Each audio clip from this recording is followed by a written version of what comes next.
سلام آتون، چطور؟ آبدیده هستم. خب اگه یادتون باشه یه متنی رو هم کار کردیم. امروز میخوایم سوال و جواب هاش رو کار بکنیم و ببینیم که یک متن رو آیا اون متن رو خوب متوجه شدیم یا نه. قبل از اینکه این ویدیو رو ببینید، این ویدیو که این بالا میذارم رو در واقع یک بار دیگه ببینید، با توضیحاتش آشنا بشه. سعی کنید حفظ کنید متن رو. اگر بتونید متن رو حفظ بکنید و موارد مهمش رو خیلی راحت‌تر میتونید جواب بدید. خب یه متن دیگه داریم که امروز کار میکنیم. بریم ببینیم که سوال اولمون چی هست. خب این متن هستش. من در واقع متن قبلا براتون توضیح دادم، میتونید ویدیوش رو ببینید. اما سوال اول: Tous les jours, mes enfants vont à l'école en bus. Tous les jours یعنی هر روز. Mes enfants vont à l'école میرن به مدرسه en bus یعنی با اتوبوس. اگه بخوام بگیم با یک وسیله نقلیه، میتونیم از حرف اضافه آن استفاده کنیم. البته ما سه تا در واقع وسیله نقلیه داریم که با حرف اضافه ا هست. مثلا اپیه اگه پای پیاده میخواید برید، اویلو مثلا اگر با دوچرخه میخواید برید، اموتو یا اموتوسیکلت اگه با موتورسیکلت. از موتورسیکلت به بالا مثل آن تاکسی، آن بوس، آن مترو، آن ترن، آن باتو، آن اویون باید از حرف اضافه آن استفاده بکنید. اینجا مثل آن بوس. پس هر روز بچهای من میرن مدرسه با اتوبوس. ببینید که آیا درسته یا غلطه. سفو، غلطه. چرا؟ چون اگه یادتون باشه chaque jour je conduis mes enfants à l'école. هر روز. خب اینجا من به جای chaque jour چی گذاشتم tous les jours. تقریبا به یک معناست.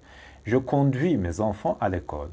بچه هامو میبرم به مدرسه. خب با ماشین دیگه. je conduis. conduire همونطور که میدونید به معنی رانندگی کردنه. je conduis mes enfants à l'école.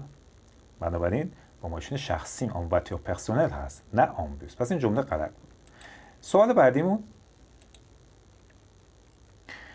L'école où mon fils étudie se trouve à proximité. L'école où mon fils étudie se trouve à proximité. یعنی مدرسه که در اون پسر من درس میخونه در این نزدیکی ها قرار داره. خب اولا اینجا ما از ضمیر موصولی او استفاده کردم. ضمیر موصولی او برای مکان و زمان، یعنی اگه شما یک مکان، کلمه ای رو که به مکان اشاره میکنه میخوایم بعدش کی بیارین، معمولا میگیم او. یعنی اگه من میگم مدرسه که در آن اشاره دارم به یک مکان میکنم. بنابراین نمیتونم بگم l'école que mon fils étudie. l'école اگه بگم l'école que mon fils étudie یعنی مدرسه‌ای که پسر من داره در موردش تحقیق میکنه، مطالعه میکنه. این کاملا جمله تغییر میکنه. ما 4 تا که داریم تو زبان فرانسه: یکی او، یکی که، یکی کی و یکی هم دون. خب l'école ou mon fils هست. هر جا خواستین اشاره به مکان بگین که در آن، بعد بگیم او، نه که.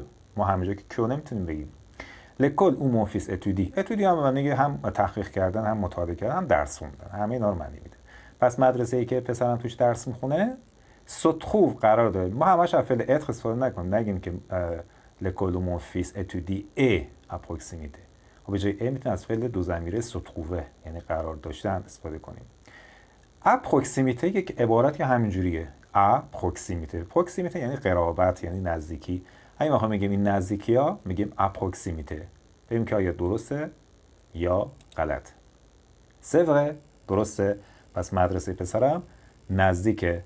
مثلا اونجا که میگفت je conduis mon fils à son école، بچه‌مو میبرم، در واقع پسرمو میبرم به مدرسه‌اش. c'est proche de mon lieu de travail، نزدیک محل کار منه. نزدیکه. پس اینجا از صفت پروش استفاده کرده توی متن، در حالی که من اینجا گفتم از عبارت اپروکسیمیته. و اگر شما مترادفاتون خوب باشه میدونید که اپروکسیمیته یعنی پروش، و اگر ندونید که اپروکسیمیته یعنی چی، پس به این سوال نمیتونید جواب بدید. پس دومن لغاتون باید خیلی بالا باشه. سوال بعدی: Ma fille et mon fils vont à une seule école. Ma fille et mon fils vont à une seule école. دخترم و پسرم میرن به یک مدرسه واحد، یعنی میرن به یک مدرسه. این سال اکول. سال هم یک صفتیه که معمولا قبل از اسم میاد. حالا اینجا چون مهندسه آخرش یه او گرفته. خب ببینید که آیا درسته غلطه. سفو، غلطه. چرا؟ چون که میگه je conduis، اولش میگه که خب ma fille va dans une école qui est loin de chez nous، میره به یک مدرسه که از خونه ما دوره. il faut 30 minutes pour y arriver 30 دقیقه لازمه که برسیم به اونجا. ensuite je conduis mon fils à son école. پس یعنی اول دخترم میبرم به مدرسه خودش که از خونه ما دوره، بعد پسرمو میبرم به مدرسهش که نزدیک محل کار منه. پس این نشون میده که ما در واقع 2 تا مدرسه داریم اینجا، نه یک مدرسه. بنابراین این سوال غلط بود. سوال بعدی. Je ne sais pas comment me servir d'ordinateur. Je ne sais pas یعنی نمیدونم، comment چطور، me servir de. خب ما یه فعلی داریم، فعل دو ضمیری se servir de quelque chose، یعنی از چیزی استفاده کردن. ما همش نگیم utiliser هم یعنی استفاده کردن، اما یه فعل دو ضمیری داریم se servir de quelque chose. حالا چون من دارم با جو جمله رو میگم، این و سو تبدیل به، من خیلی رو دیدم که همش میگن سو، نه سو مصدره، یعنی برای سوم شخصه، ولی بعدش تغییر، مثلا je me sers, tu te sers, il se sert, nous nous servons, vous vous servez, il se serve.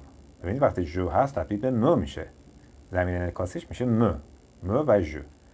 اگر غیر این باشه اصلا فعل اون پس دو ضمیره نیست. ما زمانی یک فعل اون دو ضمیره است که این جو و این م با هم بخونه. اگه این بود جو اینور بود تو، یا جو اینور بود سو، اصلا معنی نمیداد، یعنی فعل دو ضمیره نبود. پس میگه چی؟ من بلد نیستم که از کامپیوتر استفاده کنم. دقت کنید سه درسته معنی دونستنه، اما معنی بلد بودن هم هست، یعنی مهارتیه. مثلا میگه je sais conduire، یعنی من بلدم رانندگی کنم. بعد از savoir ما فعل میاریم. اینجا کنت من نمیتونم استفاده کنم، اینجا فقط باید بگم savoir چون فعل آوردیم بعد از کنت ما فعل نمیاریم. پس من بلد نیستم از کامپیوتر استفاده کنم. ببینیم درستی غلطه. سفو. خب اینم غلطه. چرا غلطه؟ چون که اینجا میگه j'allume mon ordinateur. j'allume mon ordinateur et lis mes emails. یعنی کامپیوترم رو روشن میکنم و ایمیلام میخونم. و اگه شما بلد نیستید که کامپیوترتون روشن نکنه. وقتی میگه j'allume mon ordinateur پس من بلدم. je sais me servir d'ordinateur. parce que je sais allumer mon ordinateur. چون بلدم کامپیوترم روشن کنم، ایمیلام بخونم، پس بلدم با کامپیوترم استفاده کنم. سوال بعدی. Je préfère le thé au café. Je préfère le thé au café. یعنی چی؟ یعنی من چای رو به قهوه ترجیح میدم. میگیم préférer quelque chose à quelque chose. préférer quelque chose à quelque chose. چیزی رو به چیزی ترجیح دادن. به ما درستی یا غلطه؟ یعنی من چای رو بیشتر از قهوه دوست دارم. c'est faux. غلطه. چرا؟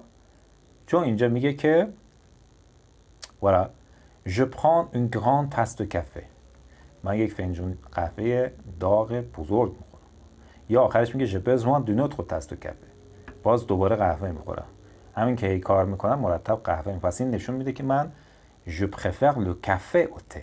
پس من کافه رو به، یعنی قهوه رو به چای ترجیح میدم. برعکس نوشتیم تو این سوال. پس جمله غلط بود. پس préférer quelque chose à quelque chose. یا préférer quelqu'un à quelqu'un. کسی را به کسی دیگر ترجیح دادن. سوال بعدی. Tous les matins, je vérifie mes courriels. Tous les matins, je vérifie mes courriels. یعنی هر روز صبح. باز اینجا من میتونستم بگم chaque matin. Le matin. یا tous les matins. تقریبا همش به یک معناست. tous les matins یعنی هر روز صبح. Je vérifie. همونطور که می‌بینید vérifie یعنی بررسی کردن. من چک میکنم یا بررسی میکنم ایمیل هامو. je vérifie mes courriels. دقت کنید برای گفتن ایمیل ما هم ایمیل رو داریم که تو متن ایمیل نوشتیم، اما میتونه کوریل باشه، میتونه مثلا لتر الکترونیک باشه، نامه الکترونیکی باشه، میتونه حتی میل خالی باشه. اینا معانی مختلف ایمیل. پس مترادف ها رو خیلی باید بلد باشیم. ببینیم جمله درستی یا نه. c'est vrai. درسته. پس هر روز صبح من ایمیلامو چک میکنم. je vérifie mes courriels. از کجا فهمیدم درسته؟ چون که میگه j'allume mon ordinateur et lis mes emails. یعنی هر روز صبح من کامپیوترم روشن میکنم و ایمیلامو میخونم. اینجا از فعل میخونم استفاده کردم، اینجا از فعل وریفیه. پس این جمله درست بود. سوال بعدی. Je reçois un grand nombre de courriels parfois. یا parfois je reçois un grand nombre de courriels. یعنی گاهی من تعداد زیادی ایمیل دریافت میکنم. و فعل recevoir که حتما بین فعل گروه سوم حسابی قاعده، یعنی دریافت کردن یک نامه یا بسته. Je reçois un grand nombre de، یعنی همش نگیم beaucoup de. beaucoup de برای سطح پایینه. یکم کلمات پیچیده‌تر استفاده کنید که اگر خواهید آزمونی جایی بدید نمرتون بره بالا یا کلا بخواید سطح پیشرفته صحبت بکنید باید کلمات پیشرفته تر هم استفاده بکنید. همش تو سطح مبتدی درجا نزنیم. un grand nombre de یعنی تعداد زیادی، یعنی کلی ایمیل میگیرم، گاهی ایمیل های زیادی. un grand nombre de courriels یعنی beaucoup de courriels. آیا درسته یا غلط؟ c'est vrai، اینم درسته. از کجا میفهمم درسته؟ اونجایی که میگفت certains jours j'ai beaucoup à lire. certains jours یعنی برخی از روزها. حالا من به جای certains jours نمیشم parfois. و certains jours یعنی parfois دیگه، یعنی گاهی، نه هر روز. بعضی روزها j'ai beaucoup à lire. یعنی چی j'ai beaucoup à lire؟ یعنی j'ai beaucoup d'emails یا j'ai beaucoup de courriels à lire. یعنی من ایمیل های زیادی دارم که در واقع بخونم. بنابراین میفهمم که ایمیل های زیادی دارم. اما certains jours یعنی بعضی از روزها، یعنی همون parfois، گاهی. خب اینم از در واقع متن امروز. تا متن بعدی je vous dis au revoir.